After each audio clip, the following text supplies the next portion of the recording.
이 정도면 사기 아닐까요? 애플이 AI에 특화된 아이폰 16 영상을 조용히 삭제하면서 논란이 되었기 때문입니다. 이유는 무엇일지, 지금까지 애플이 뒤통수를 쳤던 적이 또 있었는지 다양하고 깊이 있게 조사해봤습니다. 우선 애플이 AI 영상을 삭제한 이유는 놀랍게도 아이폰 16에서 지원하기로 예고했던 온 디바이스 AI 시리를 2026년으로 미뤘기 때문인데요. 이로 인해 소송전이 시작될 것을 우려해 관련된 홍보 영상을 완전히 내려버린 것이죠. 블룸버그는 이에 대해 AI 기능을 완전히 폐기하고 다시 만들어야 한다는 애플의 내부 의견을 전하기도 했습니다. 사실상 2026년도 어렵고 소비자들이 기대하는 온 디바이스 시리는 2027년이 되어서야 선보일 수 있다는 것입니다. 결국 애플은 출시도 못할 기능을 수개월간 광고해온 것인데요. 아이폰 16 시리즈가 애플 인텔리전스를 위해 제작되었다면서 홍보했다는 사실까지 고려하자면 과대 광고 또는 소비자 기만 광고가 될지도 모릅니다. 거기다 올해 출시 예정인 아이폰 17 시리즈도 온 디바이스 AI 시리를 탑재하지 못하고 출시된다는 점에서 소비자들의 실망감은 커질 수밖에 없는데요. 하지만 더욱 큰 문제는 아이폰 16 시리즈가 버려질 가능성이 있다는 것입니다. 아이폰 16 시리즈의 하드웨어 사양으로는 애플이 개발 중인 온 디바이스 AI 시리를 제대로 구현할 수 없거나 일부 기능을 제외하거나 축소한 라이트 버전을 탑재해야 할 수도 있다는 소식이 나왔기 때문인데요. 만일 이렇게 될 경우 AI 기능을 믿고 아이폰 16을 구입한 소비자들은 애플의 거짓말에 속은 것이 될지도 모릅니다. 제대로 만들어지지도 않은, 사실상 구현이 안 될지도 모를 기능을 그럴싸하게 포장해서 발표했을 뿐만 아니라 광고 영상까지 만들어서 홍보를 해왔기 때문이죠. 뒷이야기로 애플의 AI 시리 개발 지연 소식에도 애플의 주가에는 아무런 영향이 없었다고 하는데요. 그만큼이나 애플의 AI 기능을 기대하는 소비자가 없다는 것을 반증하는 것일지도 모릅니다. 사실 오랫동안 애플은 개발자 회의를 통해 새로운 운영체제의 베타 버전을 공개하고 가을에 정식 버전을 출시하며 모든 기능을 동시에 제공해왔습니다. 그런데 언제부터인가 기능에 베타라는 딱지를 붙이면서 몇 달씩 밀리는 모습을 보여왔는데요. 당장 iOS 18 버전만 하더라도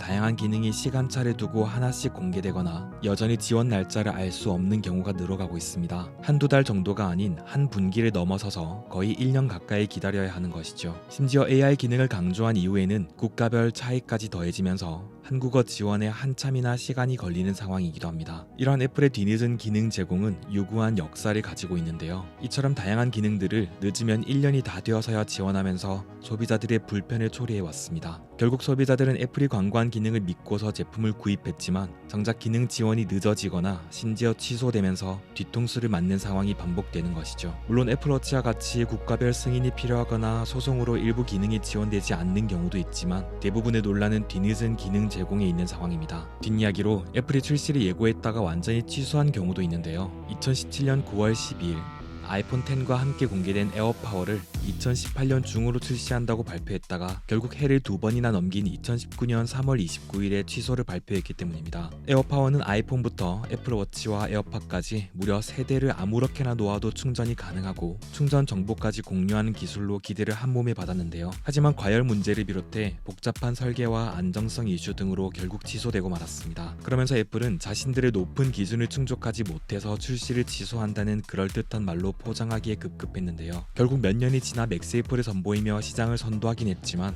연구실에 머물러 있는 수준의 제품을 출시할 것처럼 홍보하고 그로 인해 아이폰과 애플 기기들의 판매량에 유의미한 영향을 미친 다음 취소하는 모습은 아쉬울 수밖에 없습니다. 애플이 예상한 것보다 AI 시대가 빠르게 다가오면서 급히 준비한 것 때문인지 아니면 애플이 주장하는 것처럼 자신들의 높은 기준을 충족하기까지 시간이 더 걸리는 것 때문인지 아쉬운 모습을 보여주는 상황인데요. 언제나 완성도 높은 사용자 경험이 뛰어난 제품을 선보이던 애플이 언제부터인가 새로움의 부족과 개발의 어려움으로 인해 피처 플래그를 적극 활용하고 있습니다. 물론 기능의 완성도를 높이고 오류를 줄이기 위해 강범위한 조사와 테스트는 필요하겠지만 소비자들이 기대하는 것과는 거리가 멀어질 수밖에 없는데요. 결국 AI 기능을 기대하며 아이폰 16 시리즈를 구입한 소비자들은 사실상 AI 없는 AI 폰을 사용하는 데 만족해야만 할 것 같습니다. 과연 애플이 올해 개발자 회의에서는 어떤 놀라운 기능들을 선보일지, 또 그 기능들을 언제 사용할 수 있을지, 결국 늦춰지거나 취소하게 될지 관심을 가지고 지켜봐야겠습니다. 이상 맥가이버였습니다.